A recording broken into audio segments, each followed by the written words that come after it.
하나님의 말씀 함께 보시겠습니다. 하나님의 말씀은 고린도전서 15장 35절에서 49절까지의 말씀입니다. 고린도전서 15장 35절에서 49절까지의 말씀, 제가 가지고 있는 성경으로 신약 283면입니다.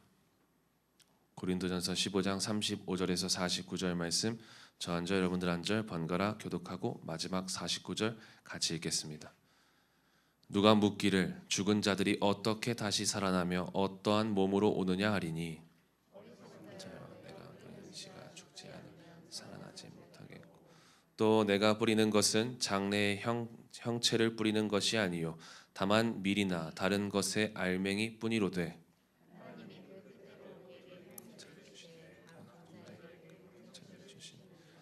육체는 다 같은 육체가 아니니 하나는 사람의 육체요 하나는 짐승의 육체요 하나는 새의 육체요 하나는 물고기의 육체라.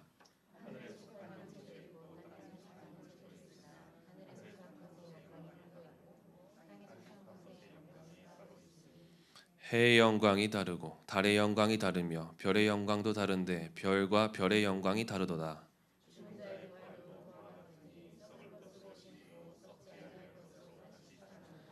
욕된 것으로 심고 영광스러운 것으로 다시 살아나며 약한 것으로 심고 강한 것으로 다시 살아나며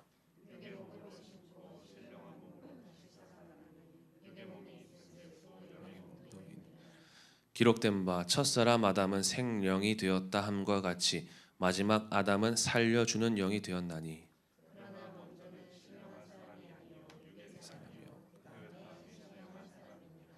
첫 사람은 땅에서 났으니 흙에 속한 자이거니와 둘째 사람은 하늘에서 나섰느니라.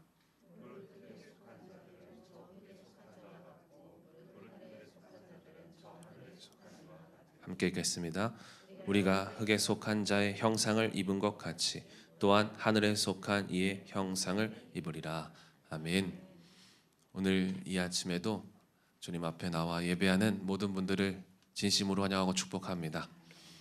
오늘은 고린도전서 15장 말씀 가지고 부활을 위해 심으라 라는 제목으로 함께 말씀을 나누겠습니다. 기독교 신앙의 핵심은 십자가 죽음과 부활입니다. 부활이 없으면 우리의 신앙은 무의미해지고 무가치해집니다. 그렇기 때문에 그리스도인이라 불리우는 사람들은 예수님과 나는 죽고 이제 주님과 함께 사는 그러한 사람들입니다. 우리는 이 죽음과 부활, 이 핵심을 놓치지 말아야 합니다. 오늘 본문은 우리에게 중요한 가치인 부활에 대해서 계속해서 말씀해주고 있습니다. 사람들이 바울에게 묻습니다. 35절 말씀에 죽은 자들이 어떻게 다시 살아나며 어떠한 몸으로 오느냐라고 질문합니다. 우리가 죽으면 어떤 몸으로 부활하게 되는 걸까에 대한 질문이죠. 우리가 참 많이 궁금해할 것 같습니다. 부활에는 영의 부활만 있지 않습니다.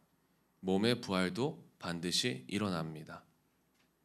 그런데 몸이 다시 살아나는 그때에 누구나 늙고 병든 몸이 아니라 파릇파릇하고 내 생에 가장 젊고 가장 싱싱한 몸으로 사람들은 부활하고 싶을 것입니다. 그렇게 부활하고 싶은데 그러면 우리는 부활의 때에 어떠한 몸으로 부활하게 되어질까라는 것입니다. 바울은 이 부활의 몸에 대해 씨앗 비유로 오늘 본문에 설명을 하고 있습니다. 42절 43절 말씀에 다시 보시면요. 죽은 자의 부활도 그와 같으니 썩을 것으로 심고 썩지 아니할 것으로 다시 살아나며 욕된 것으로 심고 영광스러운 것으로 다시 살아나며 약한 것으로 심고 강한 것으로 다시 살아나며 우리가 사과 씨앗을 땅에 심게 되면 딱딱하고 보잘것없는 그 작은 씨앗은 땅에서 죽습니다. 그러나 정말 죽는 것일까요? 아니죠. 이 씨앗은 땅에서 사라져 없어지는 것처럼 우리가 보여지는데 이 씨앗의 때와는 비교할 수 없이 이후에 아름답고 풍성한 열매를 맺는 그러한 사과 나무가 자라난다라는 겁니다. 우리 몸도 마찬가지죠. 단순히 우리가 싱싱한 몸으로 괜찮은 몸으로 부활하느냐 아니냐가 중요한 게 아닙니다. 내가 건강한 몸으로 젊은 모습으로 내가 그 몸을 입고 부활하느냐가 중요한 게 아니다라는 것이죠. 씨앗이 심겨져 없어지는 듯 하지만 열매 맺는 나무로 자라나듯이 우리의 몸도 이전과 비교할 수 없는 내가 가장 좋았던 그 몸의 모습과는 비교할 수 없을 정도의 몸으로 영광을 입게 될 몸이 된다라는 것입니다.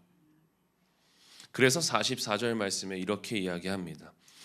육의 몸으로 심고 신령한 몸으로 다시 살아나나니 육의 몸이 있은즉 또 영의 몸도 있느니라. 예수 그리스도를 믿는 사람들의 몸은 썩지 않을 몸으로 다시 살아난다라고 우리들에게 말씀해 줍니다. 여러분, 지금의 우리의 몸은 죄의 연약함 또한 육체적 한계를 가지고 살아가고 있습니다. 조금만 무리해도 피곤하고 세월이 흐르면 병들고 늙어갑니다. 또한 죄의 유혹에 너무 쉽게 넘어지는 그러한 약한 몸을 가지고 있습니다. 그러나 부활의 몸은 신령한 몸, 썩지 않고 영광스러우며 강한 몸입니다. 또한 하나님의 영이 충만히 거하는 그러한 몸이 될 줄 믿습니다. 그렇기 때문에 우리가 반드시 기억해야 할 것은 죽음입니다. 36절 말씀에 어리석은 자여 내가 뿌리는 씨가 죽지 않으면 살아나지 못하겠고, 우리가 영광스러운 몸, 하나님의 영이 충만히 임하는 몸이 되기 위해서는 우리에게 죽음이 필요합니다. 죽지 않으면 부활도 없습니다. 오랫동안 신앙생활을 하였어도 아직까지 부활의 주님을 만나지 못했다면 그것은 내가 아직 씨앗으로 땅에 묻히지 않았기 때문에, 내가 죽지 않았기 때문입니다.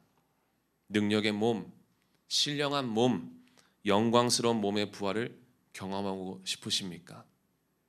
그렇다면 이 땅에 약한 나의 생각, 악한 나의 마음, 죄된 마음, 한계가 있는 나를 죽이시길 바랍니다.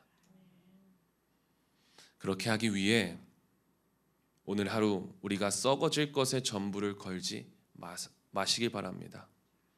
쓰레기 매립지에 함께 썩어 없어지지 마시고 하나님 나라에 심겨지는 부활을 위해 심을 수 있는 우리의 삶이 되시기를 축복합니다.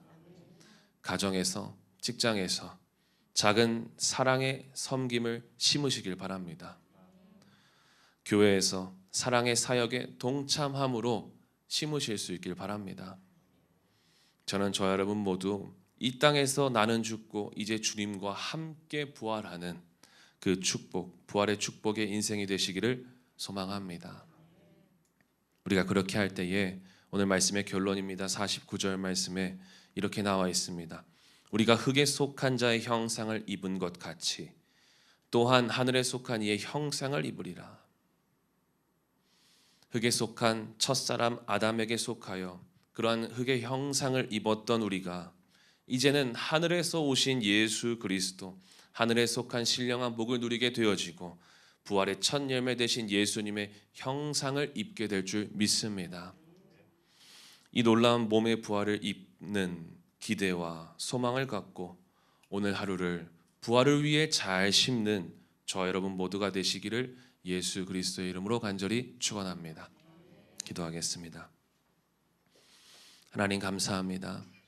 오늘도 우리에게 무엇이 중요한 것인지 깨닫게 하심에 감사드립니다. 부활의 때에 우리의 몸이 어떻게 어떠한 모습으로 내가 원하는 모습으로 부활하는지 안 하는지가 중요한 것이 아니라 이전과는 비교할 수 없는 몸으로 영광의 몸으로 부활한다는 사실을 우리가 깨닫게 되게 하시고 또한 그것을 믿고 기쁨과 감사로 소망하며 살아갈 수 있도록 도와주옵소서. 그래서 우리가 부활의 때를 위하여서, 부활의 영광스러운 그 몸을 위하여서 이 땅에서 잘 심고 나는 죽고 예수와 함께 살아가는 예수 그리스도의 형상을 입는 우리의 삶이 되게 하여 주시옵소서. 오늘도 가지고 나온 기도의 제목들이 있습니다. 내 욕심을 이루고 육적인 몸을 위하여 그렇게 구하며 살아가는 우리의 기도가 아니라 하나님의 영광스러운 그때를 위하여 구하며 기도하고 엎드리는 우리 모두가 되게 하여 주시옵소서. 감사드리고 예수님의 이름으로 기도하였습니다. 아멘.